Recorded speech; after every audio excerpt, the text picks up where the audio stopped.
Now, this is the cluster coitus that Victron instruction manuals are. They won't have in the manual what's on the internet. See, I remember reading this in the manual before I actually bought equipment for this job. If we pull up the manual, and we're going to go to search, and we're going to put exactly that statement in there, and it's going to be in here. Right there. But if I now minimize that and grab the bit that came before it about having uneven numbers of units on each phase, which you can do, but your monitoring's going to be up the crap with GX devices. The same number of units needs to be installed on each phase. If I go that, bring back my multi+2 manual. Here it is. Get rid of that search. Paste that in there. It's not going to be in there. Or just even just one of that. Just get rid of that. Just each phase. The word each phase. Not in there. It's not even in the manual. So I've gone and got 4 inverters because we want one phase heavier than the others to run a hot plate and oven, which makes sense and still can be done. But now, because this is not in the manual and it was, I wasn't even looking for it. I was looking for how to set it up in the 3-phase. Because you won't find that page if you put keywords like uneven numbers of multi-plus on different phases or whatever the search criteria is. You won't pull up that page. It should be in the bloody manual, not down some rabbit hole on the internet. So I came up with this. It says you can do it. Look at this. There's 3. This is in their software configurator to set it up. 3 multi-pluses, 3 phases, and 1 on an extra phase. And it tells you here you got twice as much capacity on phase 1 and not on phase 2. It says you can do it. So what's going on? Well, yeah, you can do it, like I said, but the monitoring, are you serious? They won't monitor it properly? Wow. Now, alright, came across that accidentally. Now back to what I was looking up. Very interesting as well. I was looking up something I heard on a training video, and this is taken out of context with the AI overview here. No, it isn't. It's only galvanically isolated between the laptop and the MK3. It says so here. That's the reference there in the link. And again, take the word galvanic, for example, put it in the manual here. The only reference is a boat, potential galvanic corrosion. That's it. There's nothing in the manual about having to not switch the negative in your battery isolator switch between the batteries and the multi+2, thus causing a floating voltage which will burn out your VE.Bus electronics. There's nothing in the manual about that.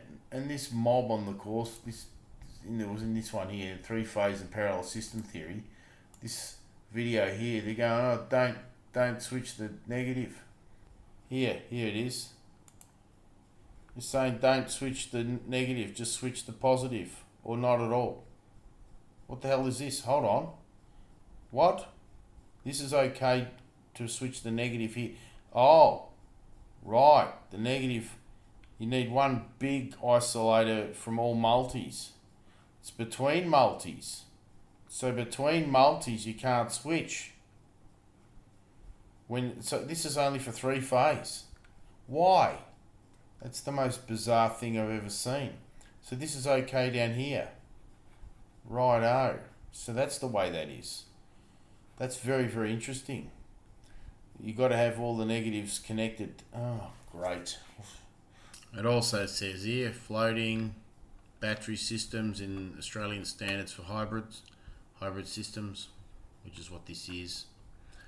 I've got to 3-pole switch disconnector is required for braking simultaneously, so I've got to do it at the same time too. The 2 battery system output cables and the center tapped earth. On this case, doesn't have a center tapped earth, which would be there. You've got to do positive and negative. Here's an earth, not center tap, but positive and negative. Here's one with a resistor. Positive, negative. There's no way around this. And the other thing is, even in this other standard here, which is for off-grid, Or was it this one? Here it is. Battery isolation. It says here, where the battery is floating, either side of the battery's earth, protection shall be in both positive and negative. One side of the battery's earth, protection shall be in unearthed battery leads. Now this is off-grid, not hybrid, so they let you get that's earth there, you only have to switch one side. But this is not off-grid, and so I have to go and find a way of I'm going to have to put an extra fuse like this in 400 amp. So, $400 later, and that's not including the box, because this is an isolator, it's not even a goddamn DC breaker. I've already got DC breakers. I've got ZJ Beanie 125 amperes for each multi, which is very convenient.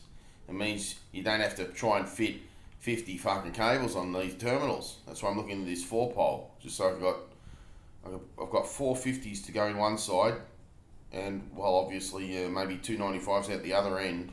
I'd have to link them across, and that isolator switch would have an 800 amp capacity. But more likely I'm going to go with this. It's half the price. This is from Nixon. Same thing, I saw the same thing on Trade Zone, but Trade Zone only had one that goes up to 400 amps. I want to get a bigger one in the hope that I can fit more cables on these terminals. Otherwise, I'm going to have to go out and buy a second set of buzz bars, and like $800 later, just because Victron can't put a goddamn mini transformer in their multi-plus 2 to run their communications. That is just appalling. I'm not happy. So because we've got dribs and drabs of information all over the internet for this Victron system, I've ended up taking all sorts of snippets from as I went. Just should all be in the bloody manual. Now, here's one that's very interesting. I came across something called DVCC, current control. So basically, the comms unit overriding the programming in each individual component here, unit, to get a full picture of how much current is going here, there, and everywhere. Look at this cluster coitus in the background. It's ridiculous. I know it's a test lab, but you see what the problem is. I've done a very, very neat job, and now they're telling me, oh, I can't do it. I've got to put this bloody big isolator switch in there to stuff everything up. So anyway, you got this DVCC, the current control, direct voltage current control. What was it? I don't know. Which should be inherently in the system. Now that's very important, because this DVCC is from the monitoring, the Serbo GX, right? And I was down this rabbit hole trying to work out if it would work on a VE CAN communications, because, you know, plugging cables here, there, and everywhere between devices. Because everything on the internet said, oh, it's you got a VE direct. Well, I found it in this video that DVCC works on both protocols. Well, fantastic, great. Why isn't that written in the manual? And why did I have to find this video and take photos? Anyway, so now back to our initial problem. If that being the case, see, I would not normally click on that, because I'm not interested in communications, right? VE.Bus. I would click on here, configuring 3-phase Victron energy. And that thing about not supporting the software, if I go back to it again, here, it's not in those other pages. It's only written here. Now this is the thing I've got a problem with. The only way such non-symmetrical, because I've got 2 units on one phase and one each on the other, installation is supported is when using no monitoring at all. So what about my DVCC or a digital multi-control? Combining such system with any other monitoring device, such as, here we go, our Serbo, is not supported. It says here, numbers and information shown on the GX device, as well as the VM report, all can be wrong. And controlling the system, for example, setting input current limits, will not always work properly either. So, what the hell are they doing? And why isn't this in the manual? front page under the heading 3-phase connection. It's not there. What am I going to do? I've got to probably pull out one multi, put in a ridiculous unnecessary isolator switch just to meet reg, and I think that's it. Or put another 2 multis on. This is a cluster coitus.